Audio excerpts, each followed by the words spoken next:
আজকে আল ইমরানের 13 এবং 14 নম্বরের রূপ নিয়ে আলোচনা করব। 13 এবং 14 নম্বরের আলোচ্য বিষয় হলো এই যে উহুদ যুদ্ধের ঘটনা। উহুদ যুদ্ধে কীভাবে তারা যেভাবে প্রস্তুতি নিচ্ছিল, তারপরে এখান থেকে কিছু মুনাফিক বের হয়ে গিয়েছিল এটা। তারপরে হলো সুদের একটা অংশ এখানে আলোচনা করা হয়েছে। তারপরে বলা হয়েছে যে আল্লাহ তাকে উহুদ যুদ্ধে কীভাবে সাহায্য করেছিলেন ফেরেশতা দিয়ে এটা। তারপরে হলো মুসলমানরা যদি ভুল করে, অন্যায় করে ফেলে, পরবর্তীতে তাদের মাফ করে দেওয়া হয়। এই বিষয়গুলো এখানে আলোচনা করা হয়েছে এবং মুসলমানদের থেকে মুনাফিকদের কীভাবে আলাদা করা হয়েছে সে বিষয়গুলো এখানে আলোচনা করা হয়েছে। আচ্ছা, 13 নম্বরের রুকু 121 নম্বর আয়াত।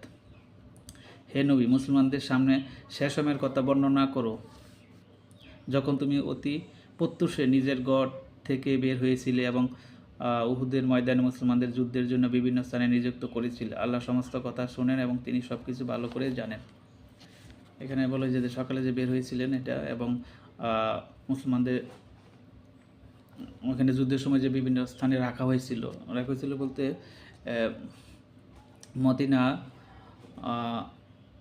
মুসলমানদের অবস্থা ছিল উত্তরে, উহুদ পাহাড়ের উত্তর অংশে ছিল মুসলমানদের অবস্থান, আর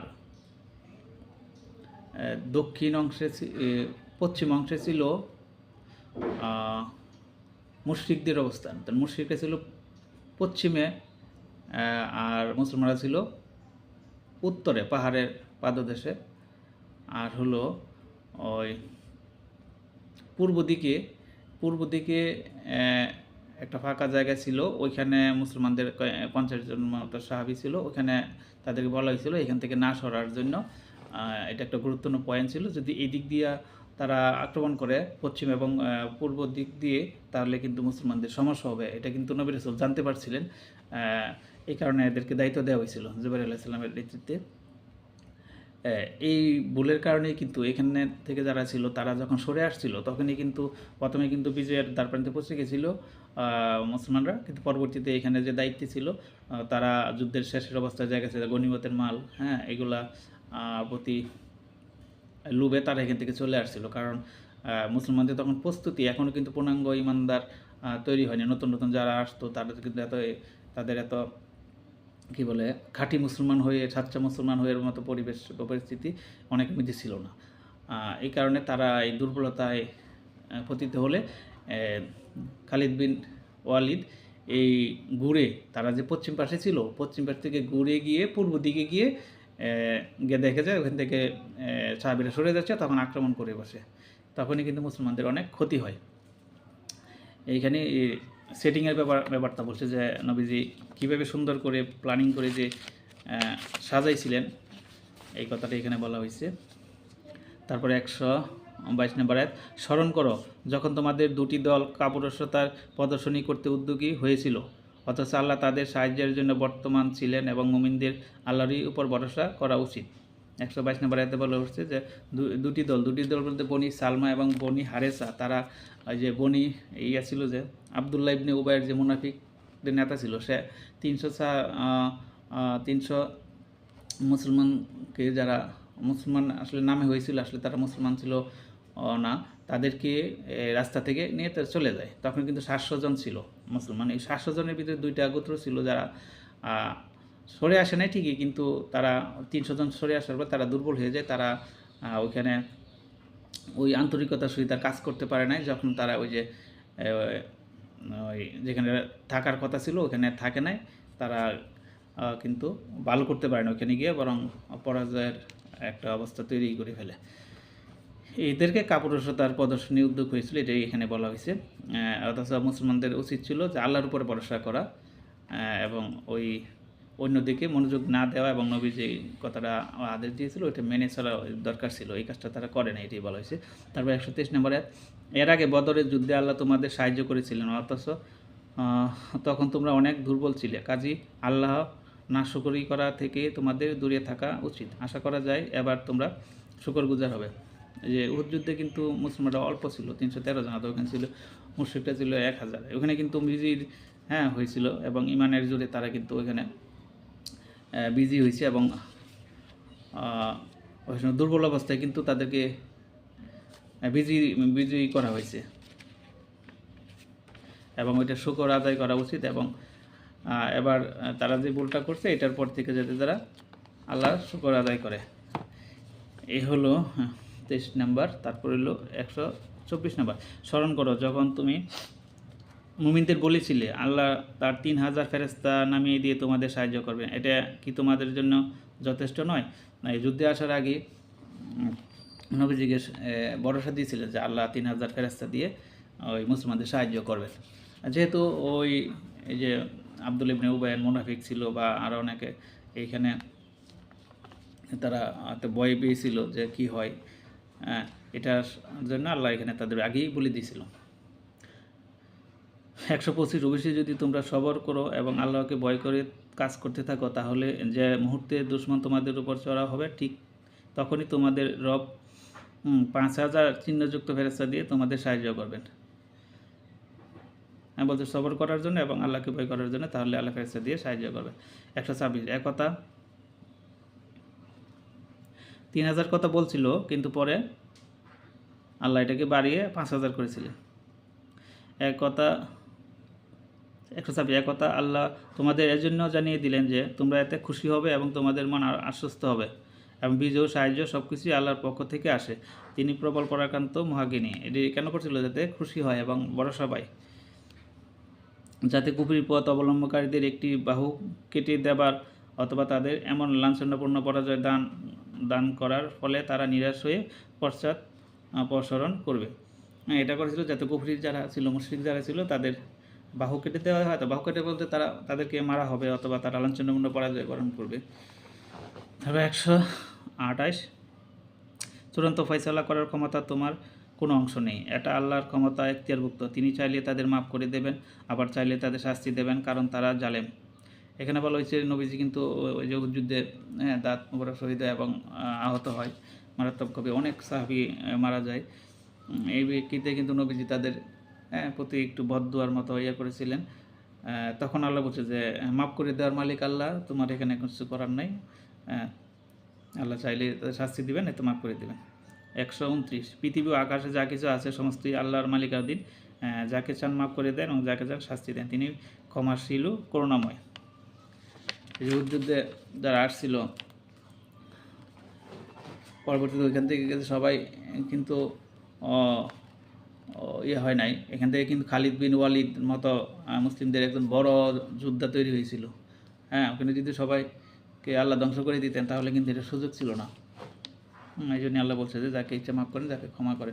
তারপরে 14 নম্বর রুকু 130 হে ইমানদারগণ, এর চক্রবৃদ্ধি হারে সুদ খাওয়া বন্ধ করো এবং আল্লাহকে ভয় করো, আশা করা যায় তোমরা সফলকাম হবে। ওখানে যে সুদের প্রচলন ছিল, এই সুদ বন্ধ করার জন্য বলছে চক্রবৃদ্ধি হারে।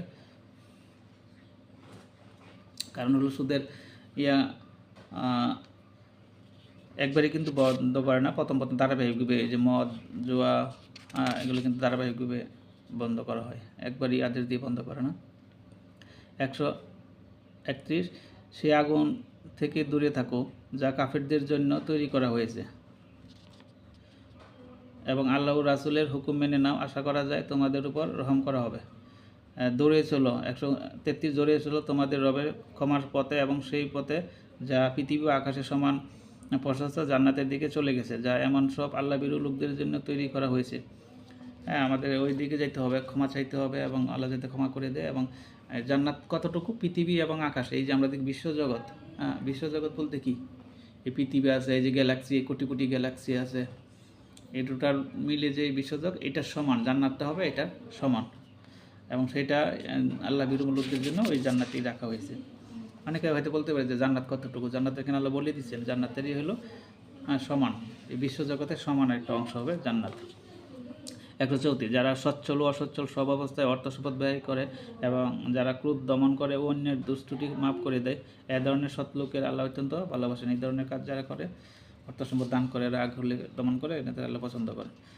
135 আর যারা কখনো কোনো অশ্লীল কাজ করে ফেললে অথবা কোনো গুনাহের কাজ করে নিজেদের উপর জুলুম করে বসলে আবার সঙ্গে সঙ্গে আল্লাহর কথা স্মরণ হয়ে তার কাছে নিজেদের গুনাহ খাতা জন্য মাপ চায়, কারণ আল্লাহ ছাড়া আর কে গুনাহ মাফ করতে পারেন, এবং জেনে বুঝে নিজেদের কৃতকর্মের উপর জোর দেয় না।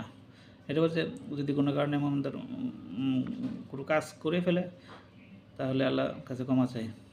136 এ ধরনের লোকদের যে প্রতিদান তাদের রবের কাছে আছে তা হচ্ছে এই যে তিনি তাদের মাফ করে দেবেন এবং এমন বাগিচায় তাদের প্রবেশ করাবেন যার পাদদেশে বর্জন্যদানা প্রবাহিত হবে, সেখানে তার চিরকাল থাকবে। সৎ কাজ যারা করে তাদের জন্য কেমন চমৎকার প্রতিদান। 137 তোমাদের আগে অনেক যুগ অতিক্রান্ত হয়েছে, পৃথিবীতে ঘোরাফেরা করে দেখে নাও যারা মিথ্যা বলেছে তাদের পরিণাম কী হয়েছে। মিথ্যা বলতে ওই যে আল্লাহর বিধানে হেদায়েত দিয়েছিল অনেক জাতিকে, কিন্তু তারা এটা মানে নাই। 138 এটি মানব জাতির জন্য একটি সুস্পষ্ট সতর্কবাণী এবং যারা আল্লাহকে ভয় করে তাদের জন্য পথ নির্দেশ ও উপদেশ। তারপর হলো 139 মনমরা হয়েও না, দুঃখ করো না, তোমরাই বিজয়ী হবে যদি তোমরা মুমিন হয়ে থাকো। এখানে যে যুদ্ধের পরে কিন্তু মুসলমানরা অনেক ঘাবড়ে যায়, অনেক ঘাবড়ে যায় এবং ইহুদি কি তারপরে হলো মুশরিক আশেপাশে সবাই কিন্তু অনেক হুমকি দামকি এবং ধ্বংস করে দেওয়ার জন্য অনেক কিছু করে। এই জন্য বলছে যে মন মারা হবে না, দুঃখ করো না, আর তোমরাই বিজয়ী হবে। শেষ পর্যন্ত কিন্তু মুসলমানরা বিজয়ী হয়েছিল, সারা পৃথিবীতে মুসলমানদের একটা অবস্থান তৈরি হয়েছিল। আচ্ছা 140 এখন যদি তোমাদের আঘাত লেগে থাকে তাহলে এর আগে এমনি ধরনের আঘাত লেগেছে তোমাদের বিরোধী পক্ষের গায়েও। এত কালের উত্থান পতন মানুষের মধ্যে আমি এর অবর্তন করে থাকি। এ সময় এই অবস্থাটি তোমাদের উপর এজন্য আনা হয়েছে যে আল্লাহ দেখতে চান তোমাদের মধ্যে সাচ্চা মুমিনকে, আর তিনি তাদেরকে যাচাই করে নিতে চান যারা যথার্থই ন্যায় সত্যের সাক্ষী হবে, কেননা জালেমদেরকে আল্লাহ পছন্দ করেন না। এখানে বলছে তোমরা কষ্ট পাবে না, আঘাত তো তোমরাই পাওনি। ওই যে বদরের যুদ্ধে তাদের কিন্তু বেশি আঘাত হয়েছে, তারা 70 জন মারা গেছিল, 70 জন বন্দী হয়েছিল, তোমাদের তারা আর বেশি আঘাত পেয়েছিল। কাজে এইগুলোতে কষ্ট পাওয়ার কিছু নাই, এটা এরকমই দুনিয়ার নিয়ম এবং আল্লাহ দেখতে চান যে কারা শহীদ হতে চায় বা কারা ভালো হতে চায়। এখান থেকে পরীক্ষা করে ভালো লোকদের বের করে নিয়ে আসতে চায়, বাছাই করে নিতে চান, এবং যারা ন্যায় সত্যের সাক্ষী যারা হবে, কারণ আল্লাহ জালিমদের পছন্দ করেন এবং জালিমদের আলাদা করতে চান। এই তারপরে হলো 141 এবং তিনি পরীক্ষার মাধ্যমে সাচ্চা মুমিনদেরকে বাছাই করে নিয়ে কাফেরদের নিশ্চিহ্ন করতে চেয়েছিলেন। 142 তোমরা কি মনে করে রেখেছো তোমরা এমনিতেই জান্নাতে প্রবেশ করবে, অথচ এখনও আল্লাহ দেখেননি তোমাদের মধ্যে কে তার পথে প্রাণপণ যুদ্ধ করতে প্রস্তুত এবং কে তার জন্য সবরকারী। এখানে আল্লাহ দেখতে চাইছে কে জান্নাত থেকে এমনি দেওয়া যাবে, তোমাদের তো আগে দেখাইতে হবে তোমাদের যে কারা যুদ্ধ করতে প্রস্তুত এবং সবর করতে প্রস্তুত, এটা দেখবে আল্লাহ। 143 তোমরা তো মৃত্যুর আকাঙ্ক্ষা করেছিলে, কিন্তু এটা ছিল তখনকার কথা যখন মৃত্যুর সামনে আসেনি, তবে এখন তো তোমাদের সামনে এসে গেছে এবং তোমরা স্বচক্ষে তা দেখেছ। তোমরা তো মৃত্যু আকাঙ্ক্ষা করেছিল মানে কি, মানে হলো বদর যুদ্ধে পরে কিন্তু অনেকেই যারা যুদ্ধে যায়নি তারা পরে বলছে যে আমরা যুদ্ধে যেতে চাই, আমরা জীবন দিতে চাই, আমরা এটা সেটা করতে চাই, আমরা শহীদ হতে চাই, এই ধরনের অনেক তাদের অনেক ধরনের কথাবার্তা বলতো। তখন কিন্তু এরকম সুযোগ ছিল না, বা বদরের আগে না বদরের পরই এসব কথা বলতো। তখন যেহেতু সুযোগ ছিল না, এখন সুযোগ আসছে, এখন আমরা তো নিজেই স্বচক্ষে দেখছো যে আসলে পরিস্থিতি কী। এমনি মুখে বলা অনেক কিছু সহজ, বাস্তবে করতে গেলে তখন আর অনেক কি পাওয়া যায় না। তাহলে এই পর্যন্তই, আল্লাহ হাফেজ।